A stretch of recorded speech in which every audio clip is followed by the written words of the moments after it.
Morning dear student, कैसे हैं आप लोग? सभी लोग ठीक होंगे। देखिए, सभी लोग एंजॉय करते हुए पढ़िए।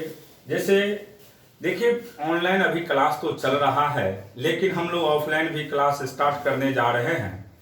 आप लोग अगर जो पटना आ चुके हैं वे लोग ऑफिस में आकर के मिल सकते हैं। आपको जो मोबाइल नंबर है उस पर संपर्क कर सकते हैं। देखिए, अभी जो हम लोग बात कर रहे हैं ये डिफरेंशिएशन है। कैलकुलस में पढ़ना होता है, फिजिक्स का ही पार्ट्स है, जिसका यूज आपको बहुत ज़्यादा देखने को मिलेगा आगे, क्योंकि इसके बगैर आप लोग फिजिक्स को नहीं सीख सकते। फिजिक्स का ये एक तरह से कहिए जैसे शरीर में रीढ़ जो होता है, जिसको लोग मान लीजिए रीढ़ किसी का कमजोर हो जाता है तो उसको कोई काम करने में अच्छा नहीं लगता या कोई काम करने लायक नहीं बच पाते हैं। उसी तरीका से अगर मान लेते हैं आपको फिजिक्स को सीखना हो तो डिफरेंशिएशन को सीखना ही पड़ेगा। विदाउट डिफरेंशिएशन आप जीवन में कोई इसका परिकल्पना नहीं कर सकते। अब ये डिफरेंशिएशन क्या है, कैसे इसको पढ़ना है, किस सेंस में लेना पड़ता है, तो इसी को समझाने के लिए हम लोग एक y और x एक्सिस लिए हैं। देखिए ध्यान से, ये x एक्सिस है और ये कौन सा एक्सिस है? y axis. सबसे पहले सिंपल समझिए, ये ओरिजिन से पास करता हुआ एक लाइन है। हम मान लेते हैं 2 पॉइंट लेते हैं, एक यहां पे एक यहां पे। 2 पॉइंट लिए हैं।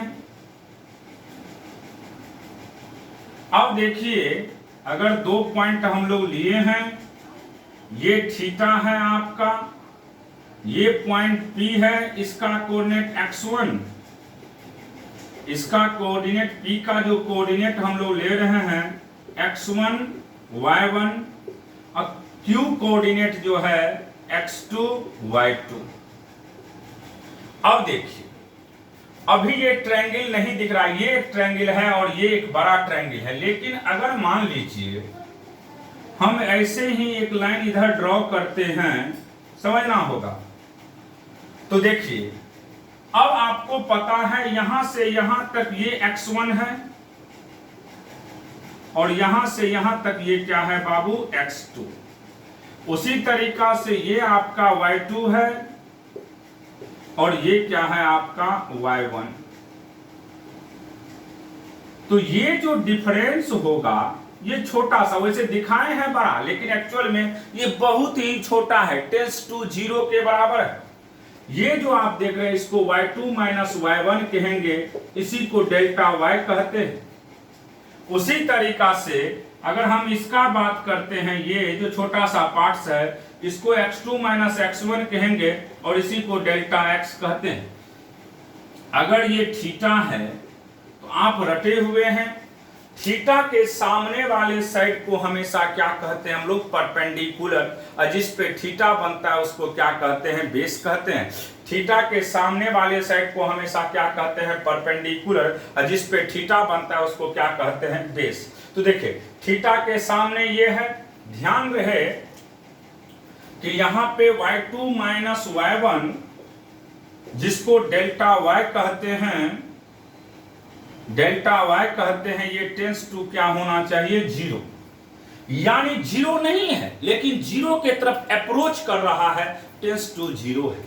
फिर इसी तरीका से x2 माइनस x1 बराबर डेल्टा x, ये टेंस टू 0 है। अब देखिए, अगर हम इस ट्रायंगल की बात करते हैं तो इस ट्रायंगल में टेन थीटा की बात करिएगा तो टेन थीटा बराबर क्या होगा? Delta y upon delta x, delta y upon delta x। अब देखिए, इसी को अगर हम लोग डेल्टा लिखें या बहुत जब छोटा रहता है तो इसी को क्या लिखते हैं हम लोग? dy by dx। डेल्टा अगर टेंस टू 0 करता हो, डेल्टा का वैल्यू अगर टेंस टू 0 करता है तो उसी को हम क्या लिखते हैं? dy by dx। अब इसका मतलब समझना होगा कि dy बाय dx का मतलब क्या होता है। इसका मतलब d का मतलब होता है डिफरेंशिएशन। जो डिफरेंशिएशन का पहला लेटर d है तो डिफरेंशिएशन किसका कर रहे हैं, y का किसके रिस्पेक्ट में, x के रिस्पेक्ट में। कहीं पे भी dy बाई dx लिखा रहे तो इसका मतलब है कि हम डिफरेंशिएशन कर रहे हैं y का किसके रिस्पेक्ट में, x के रिस्पेक्ट में। हम y का डिफरेंशिएशन कर रहे हैं किसके रिस्पेक्ट में, x के रिस्पेक्ट में। तो सिंपली याद रखिएगा, इसको तीन नाम से जानते हैं, differentiation of y with respect to x, या rate of y with respect to x, या derivative of y with respect to x। तो देखिए ये समझ में आ गया। अगर मान लेते हैं, ये तो समझ गए ना कि dy बाय dx क्यों लिखते हैं, क्योंकि यहाँ पे डेल्टा y का जो वैल्यू है वह बहुत ही छोटा है, टेंस टू 0 के बराबर है। अब देखिए यहां से हम लोग बात करते हैं डिफरेंशिएशन में। याद रखिएगा टेन थीटा का वैल्यू हो गया dy बाई dx। तो dy बाई dx को हम लोग पढ़ते हैं, अब डी आई डबल एफ लिख दे तो समझ जाएगा, differentiation of y with respect to x, differentiation of y with respect to x, या derivative of y with respect to x। तो याद हो गया dy बाई dx का मतलब क्या हो गया, differentiation of y with respect to x, या derivative of y with respect to x। अब देखिए जैसे कहीं पे लिखा रहेगा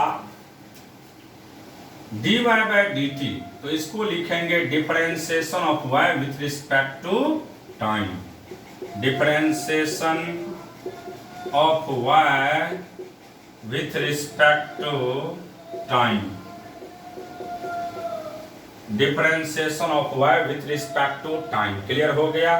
जैसे मान लीजिए आपको सबसे पहला चीज तो पढ़ना सीख गए कि हम लोग कैसे पढ़ते हैं इसको। जब पढ़ना सीख जाइएगा तो अब इसमें ढेर सारे कंसेप्चुअल कॉन्सेप्ट आते हैं। देखिए सबसे पहले जैसे मान लेते हैं कहीं इस तरीका से रहेगा, ऐसे कर्व रहेगा, तो ऐसे कर्व है तो क्या इसका डिफरेंशिएशन पॉसिबल है। मान लीजिए एक पॉइंट यहां लिए, एक पॉइंट यहां लिए, ये पॉइंट x1 y1 है, मान लेते हैं बाबू ये पॉइंट आपका P x1 y1 है, और ये Q पॉइंट जो है x2 y2 है। अब अगर ऐसे ड्रॉ करते हैं तो क्या ये हाइपोटेनियस बनेगा, नहीं बनेगा। इसका मतलब है जब कोई भी कर्व अगर ये बहुत ही नियर पे आ जाता, P और Q अगर बहुत ही छोटा प्लेस पे होता तब वह परपेंडिकुलर के दिखता, परपेंडिकुलर के टाइप से दिखता। लेकिन ये कैसा दिख रहा है आपको, कर्व दिख रहा है। अगर कर्व दिख रहा है तो यहाँ पे डेरिवेटिव यानी डिफरेंशिएशन डिफाइन नहीं है। डिफरेंशिएशन तब डिफाइन होते हैं जब y जो है वह बहुत ही छोटा होना चाहिए, यानी y में जो वेरिएशन है, y में जो चेंजिंग है वह बहुत ही छोटा होना चाहिए, और x में भी चेंजिंग क्या होना चाहिए, बहुत ही छोटा होना चाहिए। तभी डिफरेंशिएशन पॉसिबल है, वरना डिफरेंशिएशन पॉसिबल नहीं। क्लियर हो गया बढ़िया से। तो ये यहाँ पे कोई पूछेगा तो इसका ये संभव नहीं है, ये कभी भी संभव नहीं है, क्योंकि ये कर्व टाइप का है, ये स्ट्रेट लाइन नहीं बन रहा है। ये देख रहे हैं ना कर्व है, ये क्या है बाबू, कर्व है। सभी लोग को पहले से बोलते आए हैं कि सभी लोग गुड लक फिश क्लासेस को सब्सक्राइब करिए, लाइक करिए, शेयर करिए, और आप लोग वीडियो को शुरू से लास्ट तक देखने का काम करिए। बार बार कह रहे हैं तभी मजा आएगा पढ़ने में। अब देखिए यहाँ तो ये संभव नहीं है। अब सबसे पहला चीज है, इसमें कुछ इंपोर्टेंट कॉन्सेप्ट है, फार्मूला। तो देखिए some important formula, some important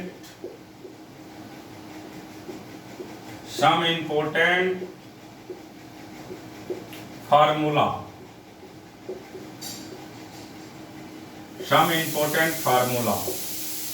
देखिए, इसको समझने के लिए आपको सबसे पहले फंक्शन को समझना होगा। इसको कहते हैं y बराबर एफ एक्स, यानी f का मतलब होता है फंक्शन। f का मतलब क्या होता है? फंक्शन। इसका मतलब है कि y डिपेंड किस पे कर रहा है? x पे। y किसका फंक्शन है? x का। y जैसे x जो है, जैसे एक एग्जांपल के थ्रू समझा रहे हैं। देखिए, फॉर एग्जांपल, जैसे y के बदले आपको दे दिया 2x प्लस 3, तो पुट करिए x का वैल्यू 0, तो y का वैल्यू 3 निकल गया। पुट करिए x का वैल्यू 1, तो y का वैल्यू आपको 5 निकल गया। इसका मतलब है कि जैसे जैसे हम x को चेंज कर रहे हैं, y अपने आप चेंज हो रहा है। जैसे जैसे हम किसको चेंज कर रहे हैं? देखिए, जैसे यहां पे हमने लिखे हैं y बराबर 2x प्लस 3, तो आप देख रहे हो कि पुट की x का वैल्यू 0 तो y का वैल्यू 3, पुट की x का वैल्यू 1 तो y का वैल्यू 5। इसका मतलब जैसे जैसे आप किसको चेंज कर रहे हैं? x को, वह अपने आप चेंज हो रहा है। ये रिप्रेजेंट करता है कि y डिपेंड कर रहा है किस पे? x पे। y डिपेंड कर रहा है किस पे? x पे। जैसे एक सिंपल लॉजिकली बताइए आप लोग, आपसे हम पूछे कि आप किसका फंक्शन है, तो आप कहोगे ना कि हम अपने घर वाले के फंक्शन है, क्योंकि जब वह पैसा देता है तभी आप पटना में रह करके पढ़ पाइएगा। पैसा देना बंद कर देगा तो आपको रहना भी मुश्किल हो जाएगा। हम ही लोग आप पे डिपेंडेंट है, क्योंकि आप पैसा देते हैं तो उसी पैसा का यूज हम लोग रेंट में करते हैं, सभी को देने में करते हैं, कुछ अपना भी बचता है। तो सिंपल एक दूसरे से सभी लोग डिपेंडेंट है। इसका मतलब सब सभी का किसी न किसी वे से फंक्शन है। अब फिल्म इंडस्ट्री के बड़े बड़े स्टार लोग हैं, वह आम लोग जो भी है, हम लोग जैसे आदमी, उस पर डिपेंड करते हैं, क्योंकि हम लोग जब उनका मूवी देखते हैं तो उसका क्रेज होता है और उसको उसी के एवज में पैसा मिलता है। उसी तरीका से आप लोग से भी हम यही रिक्वेस्ट करते हैं कि हमारे चैनल को जितना आप सब्सक्राइब करेंगे, लाइक करेंगे, शेयर करेंगे, वॉच टाइम बढ़ाइएगा, उतना हमें उसका भी कुछ न कुछ फायदा मिलेगा। तो इसीलिए बार बार अपने दोस्तों, गांव घर में जो भी इर्द गिर्द है, सभी को सब्सक्राइब करवाइए, लाइक करवाइए, शेयर करवाइए और ज़्यादा से ज़्यादा लोग को कहिए देखने के लिए, क्योंकि बहुत फायदा मिलेगा। यहाँ पे कोई पूछेगा वह किसका फंक्शन है, तो क्या कहिएगा? x का। तो डिफरेंशिएशन करने से पहले एक चीज दिमाग में सेट करना है कि सब आपको पहला काम ये देखना है कि वेरिएबल क्या है। जैसे यहां पे वेरिएबल क्या है? x। क्या है? x। First we select the variable. Differentiation जब भी आप करिएगा तो सबसे पहला काम क्या है करना बाबू? वेरिएबल को सेलेक्ट करना है। क्या करना है? वेरिएबल को सेलेक्ट करना है। तो देखिए, अब थोड़ा सा और आगे समझ लीजिए। जैसे पहला हम एक फार्मूला लिख रहे हैं, y बराबर x पे पावर n। y बराबर क्या है? x पे पावर n। यहां पे x वेरिएबल है। x क्या है? वेरिएबल है। सबसे पहला काम क्या है? किसको सेलेक्ट करना? वेरिएबल को। तो यहाँ पे x वेरिएबल है। अब इस वेरिएबल का डिफरेंशिएशन जब भी करेंगे तो किसके रिस्पेक्ट में? x के रिस्पेक्ट में। जैसे t वेरिएबल रहेगा तो आप उस t को किसके रिस्पेक्ट में डिफरेंशिएट करोगे? t के रिस्पेक्ट में। अगर z वेरिएबल है तो z के रिस्पेक्ट में, r वेरिएबल रहेगा r के रिस्पेक्ट में। तो सिंपली याद रखिएगा कि यहाँ पे वेरिएबल क्या है आपका? x। तो हम डिफरेंशिएशन जब भी करेंगे तो किसके रिस्पेक्ट में करेंगे? x के रिस्पेक्ट में। तो dy बाय dx लिखेंगे, dx पे पावर n अपॉन dx। अब देखिए, इसमें पावर मल्टीप्लाई होता है और पावर में कितना घट जाता है? 1। पावर मल्टीप्लाई होता है और पावर में कितना घट जाता है? 1। क्योंकि यहाँ पे y बराबर x पे पावर n है, यहाँ पे वेरिएबल क्या है? x। जब इसको डिफरेंशिएट करते हैं x के रिस्पेक्ट में, तो देखिए जो भी पावर रहेगा, जो भी पावर रहेगा, पावर क्या होता है? मल्टीप्लाई, और पावर में कितना घट जाता है? 1। जैसे एग्जाम्पल के रूप में आप लोग को दिखा रहे हैं हम। मान लीजिए आपके पास इस तरीका से दे दिया जाए एक एग्जाम्पल, फॉर एग्जाम्पल मान लीजिए बाबू y बराबर x पे पावर 7 है, तो dy बाई डी एक्स करेंगे, यानी y का डिफरेंशिएशन किसके रिस्पेक्ट में कर रहे हैं, x के रिस्पेक्ट में, तो x पे power 7 upon dx, power multiply होगा और पावर में कितना घटेगा 1, तो 7x पे पावर 6, 7x पे पावर कितना होगा 6। इसका मतलब जो भी पावर होगा, जैसे मान लीजिए दूसरा एग्जांपल, मान लीजिए आपके पास x बराबर t पे पावर 4 दे दिया जाए, तो यहाँ पे वेरिएबल क्या है, t है, तो dx बाई dt करेंगे, dx बाई dt करेंगे तो t पे पावर 4 बाई dt, तो जो भी पावर रहेगा पावर मल्टीप्लाई होगा और पावर में कितना घटेगा 1, तो 4t क्यूब हो जाएगा। इसका मतलब ये हुआ कि जो भी पावर रहेगा, पावर हमेशा क्या होते हैं, मल्टीप्लाई होते हैं और पावर में कितना घट जाता है 1। पहला काम क्या है, क्लियर हो गया। सबसे पहला काम है किसको सेलेक्ट करना, वेरिएबल को। जब आप वेरिएबल का सिलेक्शन कर लेते हैं, उसके बाद उस फंक्शन को उसी वेरिएबल के रिस्पेक्ट में क्या करते हैं, डिफरेंशिएशन करते हैं। तो ये पहला फार्मूला था। अब देखिए दूसरा फार्मूला का परिचर्चा अभी हम करने वाले हैं। दूसरा है, जैसे मान लीजिए आपके पास y बराबर एनी कांस्टेंट।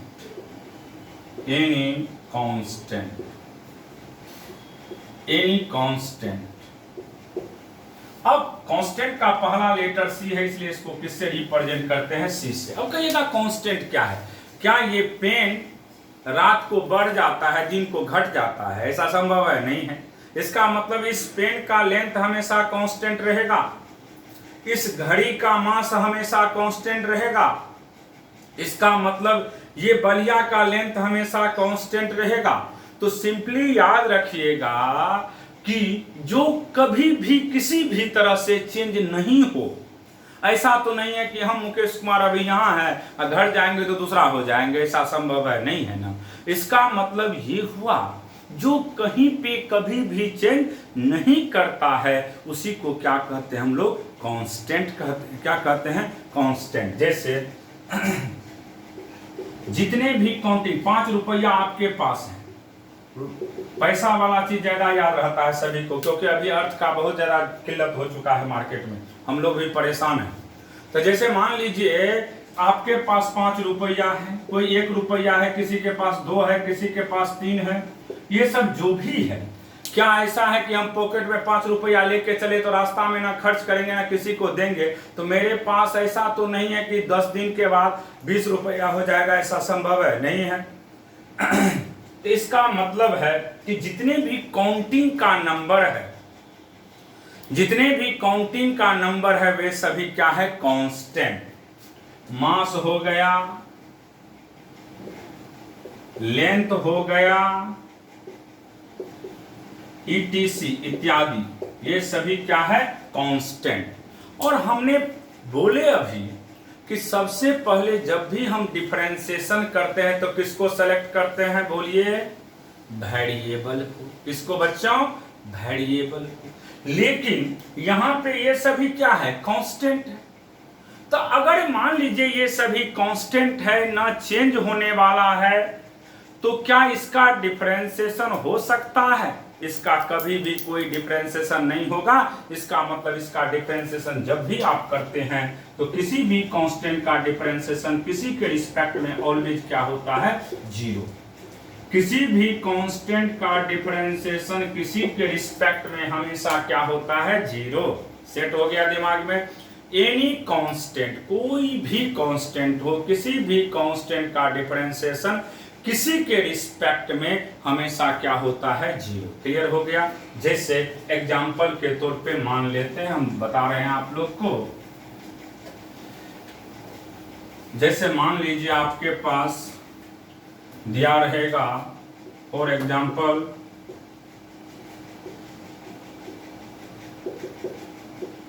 y बराबर 5 है, dy बाय dx करते हैं तो 5 क्या है कांस्टेंट।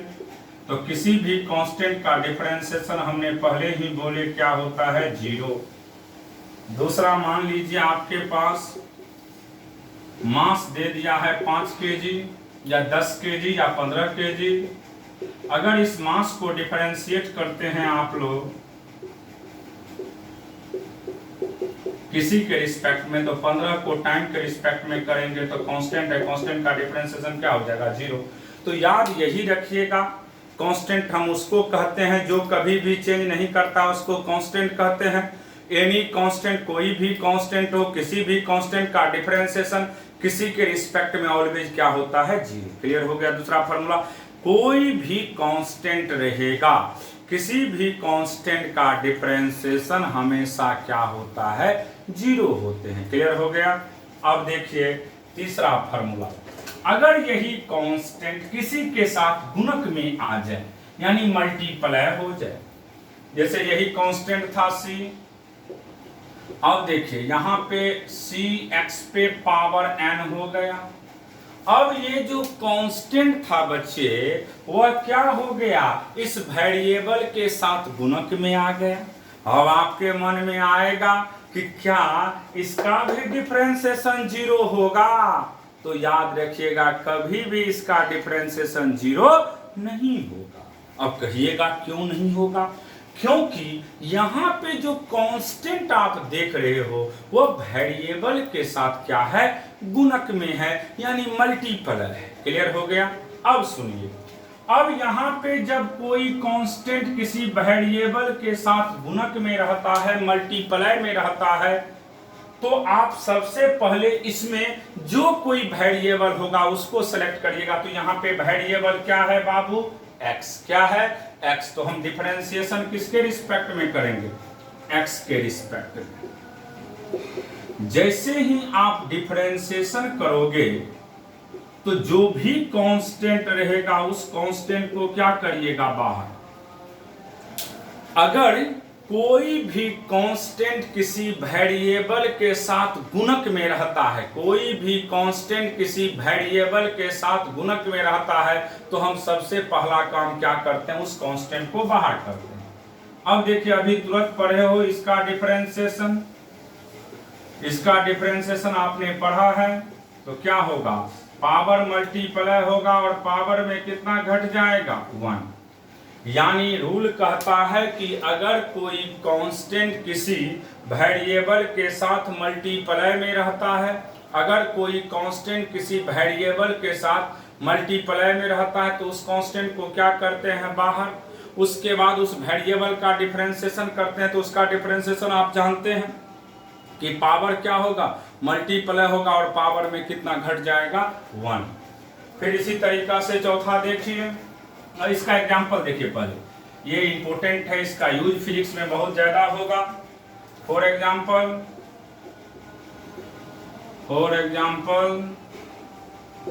जैसे मान लीजिए आपके पास दे दिया है y बराबर 4x पे पावर क्यूब। तो बाबू यहाँ पे 4 क्या है कांस्टेंट और x क्या है वेरिएबल। अब इसको डिफरेंशिएट करते हैं हम लोग x के रिस्पेक्ट में, तो पावर क्या होता है। अब देखिए सबसे पहला रूल को हम समझा देते दोबारा, dy बाय dx के यानी differentiation of y with respect to x। तो यहाँ पे जो भी कांस्टेंट है कांस्टेंट को क्या करते हैं बाहर, 4 को बाहर कर लिए, x क्यूब बाय dx लिख दिए। अब देखिए पावर क्या होगा मल्टीप्लाई और पावर में कितना घट जाएगा 1, तो ये कितना होगा 12x²। इसका मतलब ये हुआ कि जो भी पावर है पावर हमेशा मल्टीप्लाई होता है और पावर में कितना घट जाता है 1। दूसरा एग्जांपल देखिए, जैसे मान लीजिए r बराबर दे दिया जाए आपको 4 या 2 t पे पावर 5। तो यहाँ पे आप सबसे पहले वेरिएबल सेलेक्ट करेंगे, तो कौन सा वेरिएबल है t है, कौन चीज है वेरिएबल t। तो अब इसको डिफरेंशिएट करेंगे तो ऐसे लिखेंगे dr बाई dt। अब इसको डिफरेंशिएट करिएगा तो 2t पे पावर 5 बाय dt, 2 कांस्टेंट है, कांस्टेंट को बाहर करेंगे, dt पे पावर 5 बाय dt। अब देखिए 2 तो रहेगा, 5 मल्टीप्लाई होगा और 5 में कितना घट जाएगा 1, तो ये होगा 10 पे पावर 4। तो सिंपली याद रखिएगा कि अगर कोई कांस्टेंट किसी वेरिएबल के साथ गुणक में होता है तो पहला काम क्या है, उस कांस्टेंट को बाहर करना और उसके बाद उस वेरिएबल को हम डिफरेंशिएट करेंगे। और डिफरेंशिएशन का रूल है कि सबसे पहले जो भी आपका पावर होता है, पावर मल्टीप्लाई होता है और पावर में कितना घट जाता है 1, पावर मल्टीप्लाई होते हैं और पावर में कितना घट जाता है 1। क्लियर हो गया कंसेप्ट। अब देखिए इसके बाद ये तीसरा फार्मूला, चौथा फार्मूला, फोर्थ, y बराबर रूट x है। रूट क्या है x। अब आपको रटा हुआ है, रूट का मतलब होता है पावर 1/2। इसको हम लोग ऐसे भी लिख सकते हैं x पे पावर 1/2। रूट का मतलब क्या होता है पावर 1/2। कहीं रूट x लिखा रहे तो इसका मतलब होता है पावर कितना है मेरे पास 1/2। जब इसको डिफरेंशिएट करते हैं dy बाई dx करते हैं तो dx पे पावर 1/2 अपॉन dx। अब देखिए जो भी पावर होता है, पावर मल्टीप्लाई होते हैं और पावर में कितना घट जाएगा 1, तो 1/2 x पे पावर एलसीएम 2 1 - 2। कोई दिक्कत, क्योंकि रूल कहता है जो भी पावर रहता है, पावर मल्टीप्लाई होते हैं और पावर में कितना घटता है 1 घट जाता है। फिर इसको लिखेंगे 1/2 x पे पावर -1/2। 1/2 ऊपर में माइनस है, नीचे आएगा तो प्लस होगा, तो यहां से लिखेंगे 1/2 अंडर रूट x। तो कोई पूछेगा आपसे कि बताइए रूट x का डिफरेंशिएशन क्या होता है x के रिस्पेक्ट में, तो रट जाइएगा रूट x का डिफरेंशिएशन हमेशा कितना होता है 1/2 root x, 1/2 root x, 1/2 root x। क्योंकि रूट का मतलब पावर कितना होता है 1/2। रूट का मतलब क्या होता है पावर 1/2। जैसे जिंदगी का सफर, देखिए यहाँ पे आपको सीधा याद रखना है कि रूट का मतलब कितना होता है बच्चे पावर 1/2।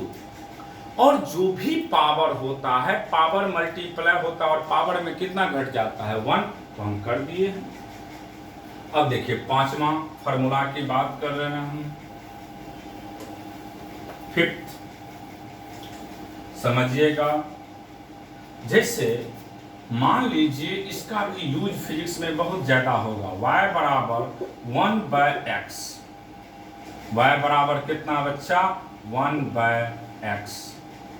अब देखिए x पे पावर कितना है 1, तो नीचे में पावर +1 है, ऊपर जाएगा तो पावर कितना होगा -1।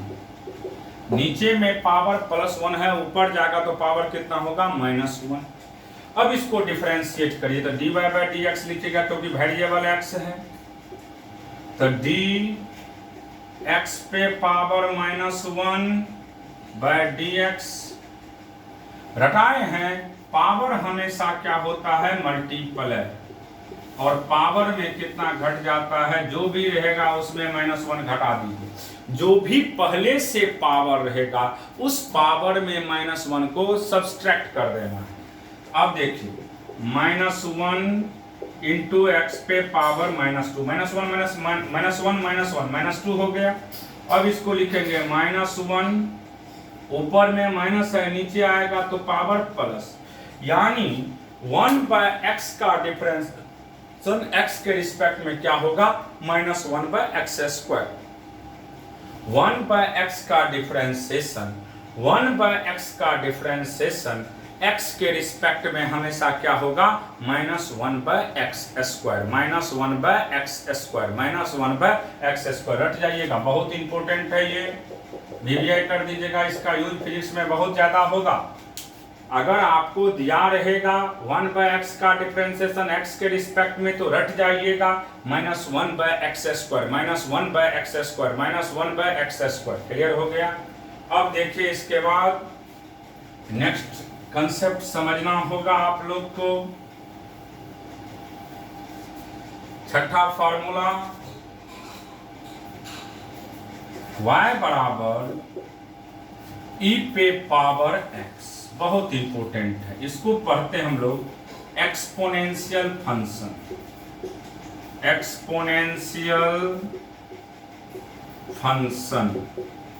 ई पे जो भी पावर होता है उस फंक्शन का क्या नाम होता है, एक्सपोनेंशियल फंक्शन। y बराबर ई पे पावर x, y बराबर ई पे पावर x। तो यहां पे ई टर्म कहीं भी इन्वॉल्व रहेगा। ई एक ट्रेडिशनल इरेशनल नंबर है, या इरेशनल नंबर भी बोल सकते हो। अगर ई पे पावर कुछ भी रहेगा तो उस फंक्शन का क्या नाम होता है, एक्सपोनेंशियल फंक्शन। क्या नाम होता है, एक्सपोनेंशियल फंक्शन।